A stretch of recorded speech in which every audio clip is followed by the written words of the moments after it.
Thank you so much. Yeah, we're so honored to have you all just be able to share your voices. Ricky and I are gonna close this out, but just again, definitely give some love in the chat to our panelists because incredible, just the power of hearing your stories. I think that's another trend I'm seeing not only in the chat, but in conversations I've had with folks of like how hungry we are for this type of community, for folks that can share our similar experiences, especially with being here in North Carolina and be able to think about ways that we can connect and also mobilize. So thank you so much for sharing your stories. And so we're going to reset and close us out today. So stick around for our attendees. We're going to be starting in 1 second, but let me play a little bit of our Zoom, or not Zoom, we're on Hopin today, but our little, just a little bit of the DJing that is going to help us kind of reset the stage. And so Ricky, as I share this, our screen, you can feel free to add a few thoughts too. Yeah, of course, of course.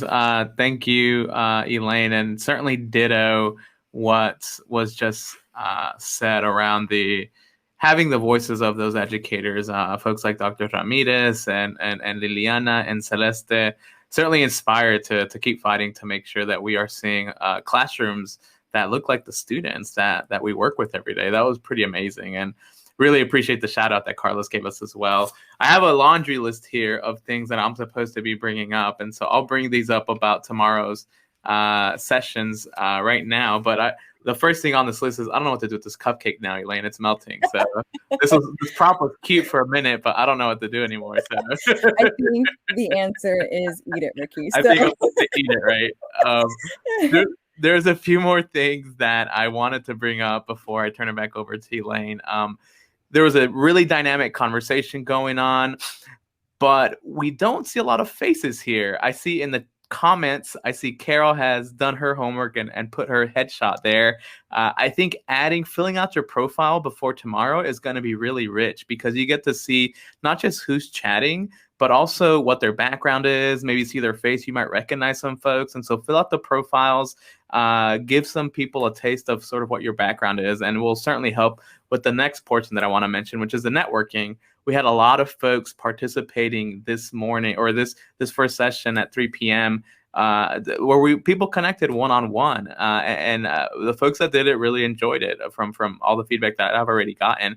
And so jump in tomorrow at 3 p.m. really early before our 4 p.m. session, and you'll get a chance to talk in real time with some of the people who are in this conference. And so, we had to recreate a lot of things because of COVID-19, but one of those things that we're certainly missing from in-person conferences is that opportunity to meet new people and just chat with old connections as well. So certainly do that. And certainly want you to stick around for day 2 as well as we think about the two coming up conversations with students. So we'll be talking to students, two students from the area tomorrow at 4 p.m. And then we'll be talking to caregivers, to parents at 5 p.m. with in partnership with East LatinxEd. So really excited for y'all to tune into that and hope y'all certainly stick around for day 2. And before we wrap up today, I want to give it back to Elaine to give the audience some context and programs as to more of what we do and perhaps some things you could leverage as your own strategies as you think about some of the things that were shared today in today's conversation. Thank you, Ricky. I am going to go a little off script and just take a moment. I feel like this is going to be like the birthday cheers to our 3 years, but this is definitely a moment here, just being able to be in this space, even though it is virtual with you all. We've been dreaming of being able to create this kind of conference environment where folks can come and network and be able to share ideas and build community, because we know, ourselves included, are so hungry for that, especially as we are all experiencing the challenges and also the opportunities of, within our community, right? As being from the Latinx immigrant community here in North Carolina. We always say that LatinxEd is a love letter, especially to our younger selves. We are from the South, raised in the South. We are either immigrants or child of immigrants, and was raised and experienced the school system too, and also struggled to figure out, who we were. And so LatinxEd in many ways is using our radical imagination and dreaming of what could be possible if we had access to history, to knowledge, to community in our schools, and especially in our community. I was going to say community leaderships as well. So I did want to recap. When I did my opening remarks, my slides weren't working, so I cannot deprive you of being able to see these beautiful slides, but also get really critical information from them too around our program. So LatinxEd, I'm going to slow down too just for interpretation, but we are serving Latinx youth, Latinx leaders, and educators in our broader educational community. And so we really are seeking to invest in our young people, in our leaders in our community that are eager and actively working towards Latinx student success. I want to share, I know I recapped a little bit about our programs here. So if you haven't gotten a chance to look into them, you're welcome to explore.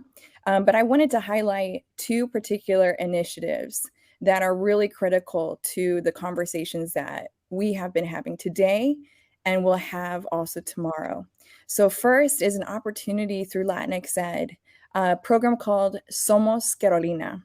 And so this is essentially a student youth organization. It comes in formats of a summer camp, of clubs at your school or in your local community, and then also an opportunity for students to receive coaching and support as they figure out who they are. What does it mean to be Latinx in the South for them or from their individual culture? But also, how do we manifest the strengths that we get in who we are into our roles as leaders and learners? So here's some, make sure you screenshot this, take a second, make sure to save this, especially if these are the types of opportunities you would like to see in your community and in North Carolina. The second opportunity is our College Equine program. And this is a free, culturally relevant college advising community for Latinx students in North Carolina. This is wild to me because as a first-gen college student myself, who struggled to get to college and who really was hungry for support and mentorship, this is that space for them where coaches are able to give them and support them from everything from, what college should I go to? Which one should I explore? What can I explore? To how do I submit this essay? What needing essay review, to actually submitting the application and also being able to walk parents and caregivers through that process as well.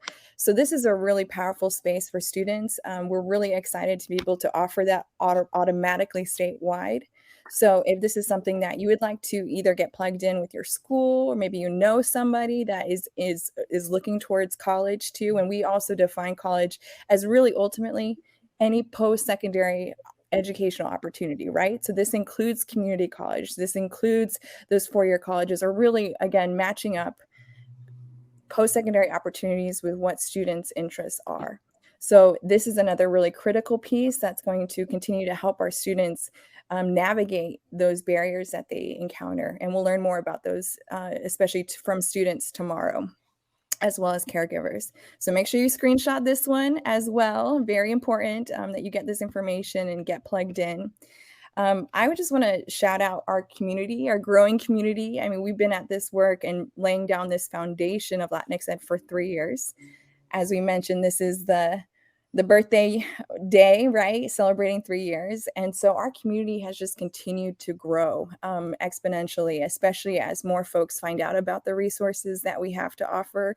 And so we are just taking a moment to just recognize the need for these types of resources and this type of community everywhere in North Carolina, right? Across the state. And so folks that are in Western Carolina, Eastern Carolina, and I know Ricky talked a little bit about our Somos NC listening tour that's coming up, which shameless plug for when you look at your chat, the farthest tab that says Somos NC, if you want to get plugged in, if you want to join this community, we haven't met you yet, but you're like, I'm out here, I want to get plugged in, I want to be a part of this movement to really expand educational equity and opportunity, go ahead and fill out that survey because we'll be able to incorporate you into this listening process of making sure that our community's needs are at the forefront, especially in conversations that are happening at a statewide level. And so we're just so excited to be able to connect with you, especially if these conversations resonate with you. There is definitely a place for you in our community, and we're so eager to welcome you with open arms. Okay, so get on in here. But just so excited to continue connecting tomorrow. Come through. We were hoping that at least 100 people would sign up for this event. Y'all, it's close to 300. So it's wild. This just the excitement around these types of spaces. So this is just the beginning, right? This is just a few sessions to get us going, to get us in the same room, to get us connected. This conversation and this community goes on past this event, right? So we're excited to continue building those relationships with you. That's all I got to say. Ricky, I don't know if you have any last pieces there. My last shameless plug is to also check out the expo, which is an option on your tab. And if this is the first time you're using Hopin, welcome to the club. We are also first timers here. So thank you for navigating this platform with us. But we're excited to be able to also showcase other initiatives and programs that are out here eager to also either connect with the Latinx community or already serving the Latinx community. So make sure to check those out and watch those either videos or presentations to get connected. All right, y'all, that is all I have for today. Thank you so much to all of our panelists, our speakers. Have a great rest of your evening and see you tomorrow. Bye.